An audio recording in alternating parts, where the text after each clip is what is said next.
Os elementos do modelo de negócio têm como resultado uma estrutura de custos que a empresa tem que suportar. Criar e desenvolver valor, manter relações com os clientes e gerar rendimento são tudo atividades que incorrem em custos.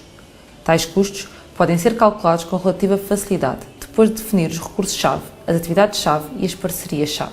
Contudo, alguns modelos de negócio são mais dependentes de custos do que outros.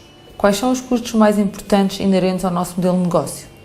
Quais são os recursos-chave mais caros? Quais são as atividades-chave mais caras? Como é natural, os custos devem ser minimizados em todos os modelos de negócio, mas as estruturas de custos baixos são mais importantes para alguns negócios do que para outros. Por isso, pode ser útil distinguir entre duas classes genéricas de estrutura de custos do modelo de negócio. Modelos de negócio movidos pelos custos e os movidos pelo valor.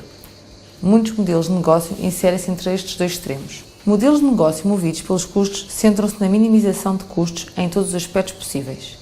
Esta abordagem tem por finalidade a criação e manutenção da estrutura de custos mais magra possível, recorrendo a propostas de valor de baixo preço, à maximização da automação e a inúmeras aquisições no exterior, outsourcing.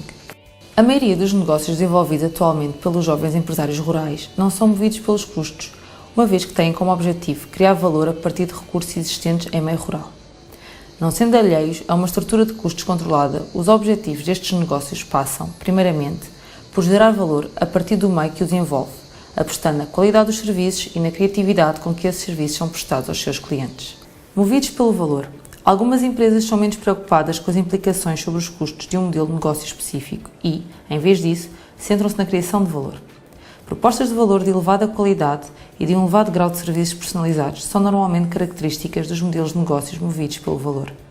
O turismo rural, com as suas atividades relacionadas, atividades ao ar livre, serviços de spa, workshops temáticos, etc., inserem-se nesta categoria.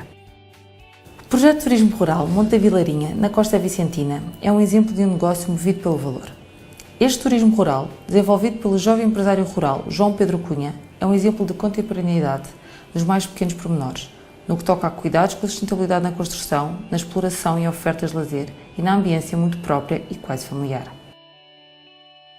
As estruturas de custo podem ter as seguintes características. Custos fixos. Custos que permanecem os mesmos independentemente do volume dos bens ou serviços produzidos. Os exemplos incluem salários, rendas e instalações físicas de produção.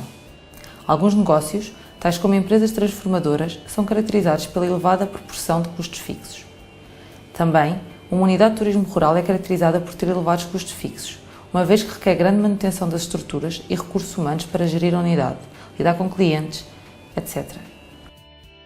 Custos variáveis.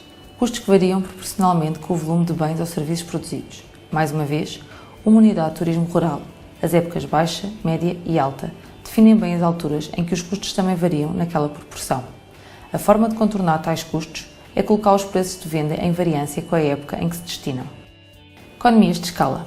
Vantagens de custo de que o negócio goza à medida que a produção aumenta. Por exemplo, as grandes empresas beneficiam de custos de aquisição em larga escala mais baixos. Estes e outros fatores levam à redução de um custo médio por unidade à medida que a produção aumenta. A maioria dos negócios associados aos jovens empresários rurais não possui este tipo de característica. Economias de âmbito. Vantagens de custo de que o negócio goza devido ao âmbito mais vasto das respectivas operações. Por exemplo, as mesmas atividades de marketing ou os mesmos canais de distribuição podem servir vários produtos.